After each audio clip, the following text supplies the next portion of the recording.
This video is brought to you by Ground News.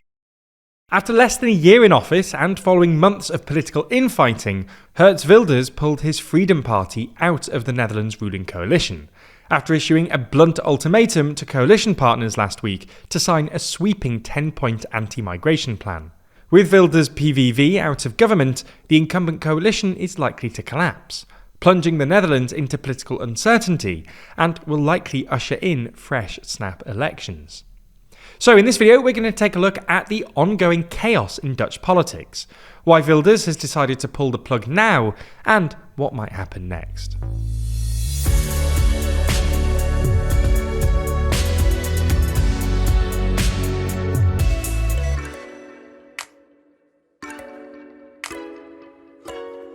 If you're a fan of the channel, did you know we also run TLDR Global, our channel where we run down the biggest news stories from around the world, including border tensions in Asia or wars in Africa, to the economic issues facing the US, and even why this South American leader is so unpopular. Check out the news from all over the world and subscribe today by searching for TLDR Global. First, let's start with some context.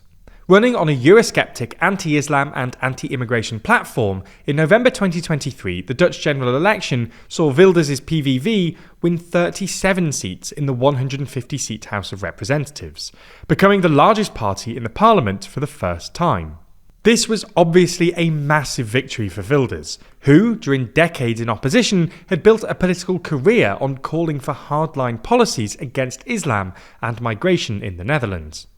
Unfortunately for Wilders, other right-wing parties, including the People's Party, the VDD, and New Social Contract, or NSC, signalled they wouldn't want to serve in a cabinet led by Wilders, both because of his highly controversial and possibly unconstitutional policies, and because they weren't confident they'd be able to cooperate with him in government. As such, coalition talks lasted for months, and Wilders had to publicly concede he would not be the Dutch Prime Minister to get over the line. Luckily for Wilders, after dropping some more radical policies, like banning the Quran in July of last year, he managed to finally cobble together a coalition with the VVD, NSC and Farmers' Citizens Movement, or BBB, with party-neutral civil servant Dick Schoof stepping in as PM. However, in their 11 months in office, support for the PVV and its coalition partners has declined markedly, as recurrent infighting has led to a sense of political deadlock. In March, a survey by RTL News showed that just 1 in 6 voters had confidence in their government, and only 10% of voters think the government is taking, quote, good measures. The PVV has seen a particularly marked decline in the polls, and recent projections put the Green Left Labour alliance on basically the same seat count.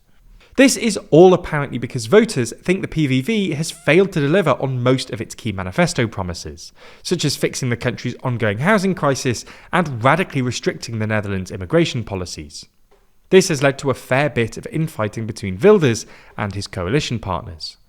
For example, in October last year, Wilders sought to declare a nationwide state of emergency to push through stricter asylum measures without parliamentary approval. The coalition ultimately agreed on a new set of measures, but dismissed any additional proposals that would have required declaring a state of emergency over legal concerns. Something similar happened again in February, when Wilders threatened to withdraw from the coalition and call new elections unless his asylum policies were immediately adopted. And then again last week, when Wilders again threatened to pull his party out of government if his coalition partners didn't sign off his new 10-point migration plan, which called for halting accepting any new asylum seekers, temporarily halting family reunion for asylum seekers who've been granted refugee status in the Netherlands, and the return of all Syrians who've applied for asylum or are in the Netherlands on temporary visas. As they have in the past, the other coalition members resisted Wilders' demands. So, on Tuesday morning at about 9 AM Dutch time, Wilders took to X to announce that, as a result of the migration policy impasse, his PVV party would be withdrawing from the coalition. Of course, this wasn't a total surprise. Wilders had warned at a press conference last week that if immigration policy was not toughened up, the PVV would be, quote, out of the cabinet. And Wilders probably also calculated that leaving the coalition was the best thing for the PVV electorally, given that, since entering coalition, the PVV's poll numbers have steadily declined. Nonetheless, this went down about as well as you'd expect with Wilders' former coalition partners, who accused him of engineering the crisis. BBB leader Caroline van der Plas described Wilders' decision as irresponsible. VVD leader Dylan Jesselgus went one further and described it as super irresponsible, and NSC leader Nicolien van Vroonhoven said it was incomprehensible. Still, there wasn't much the other coalition members could do, given that without the PVV, which was both the largest party in not just the coalition but Parliament more generally, there was little chance of them surviving as a government. For context, after Wilders' withdrawal, Schuff's coalition only had 56 seats in the House of Representatives, well short of the 76 required for a majority.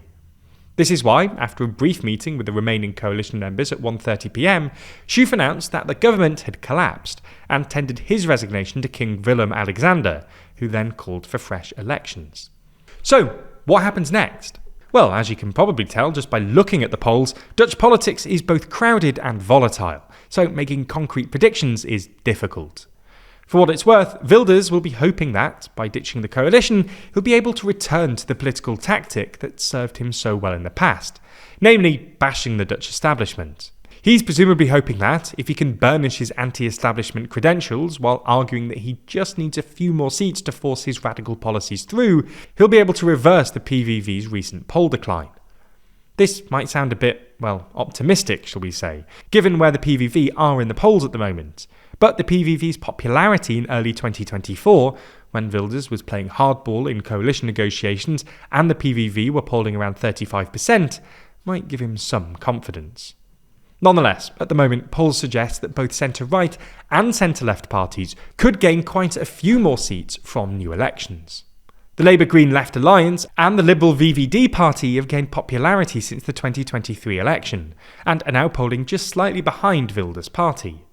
The leader of the Labour-Green Alliance, which won most seats in last year's European parliamentary elections, has even said he wants elections as soon as possible, suggesting that the party is pretty confident that they could make big gains in a snap election. Ultimately, most Dutch voters will probably be hoping that whoever wins, they win a big enough margin to guarantee some degree of political stability, and avoid the chaos that followed the last election. If you want to know more about this topic, there's plenty of other outlets reporting about this online. Unfortunately, it's sometimes hard to tell exactly which way these outlets lean politically, making it difficult to understand exactly how your view of the world is being biased by the sources you're reading. That's where this week's sponsor, Ground News, comes in. Their website and app, developed by a former NASA engineer, allows us to pull back the curtain on media bias and have a look at exactly how each story has been covered. For instance, this story about Wilders toppling the Dutch government has been covered by more than 97 sources. We know that more than 25 of these have been reported by the left, and 9 of these have been reported by the right. That's not all though. Ground News has tons of genuinely useful features. Take their blind spot feed, for instance. This shows you stories underreported by one side of the political spectrum or the other. For example, if you lean right, you probably missed this story that at least 24 Palestinians were killed by Israeli fire on Tuesday near a US-backed aid distribution site in Rafah, Gaza, while waiting for aid.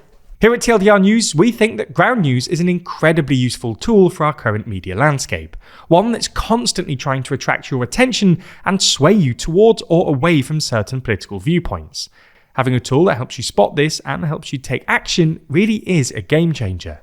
If you're interested in everything that Ground News has to offer, you can get 40% off the Unlimited Access Vantage Plan subscription by using the link in the description or scanning the QR code on screen.